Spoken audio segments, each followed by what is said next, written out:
নরসিংদীর রায়পুরায় আধিপত্য বিস্তার ও গোষ্ঠীগত দ্বন্দ্বের জেরে এক স্কুল শিক্ষার্থী গুলিবিদ্ধ হয়ে নিহত হয়েছে। এ সময় উভয় পক্ষের 3 জন গুলিবিদ্ধ সহ অন্তত 10 জন আহত হন। আজ উপজেলার শ্রীনগর ইউনিয়নের সাইদাবাদ এলাকায় এই দুর্ঘটনা ঘটে। ঘটনার পরপরই পরিস্থিতি নিয়ন্ত্রণে আনতে এলাকায় পুলিশ, সেনাবাহিনী ও বিজিবি সদস্য মোতায়েন করা হয়েছে। নিহত স্কুল শিক্ষার্থী মুস্তাকিম ওই এলাকার সৌদি প্রবাসী মাসুদ রানার ছেলে এবং স্থানীয় একটি স্কুলের 7ম শ্রেণীর শিক্ষার্থী।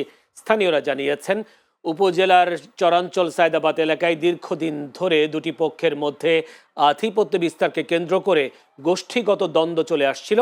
এর আগেও একাধিক সংঘর্ষে উভয় পক্ষের নারী সহ অন্তত 8 জন গুলিবিদ্ধ হয়ে নিহত হন এবং বাড়ি ঘরে হামলা ও লুটপাটের ঘটনা ঘটে।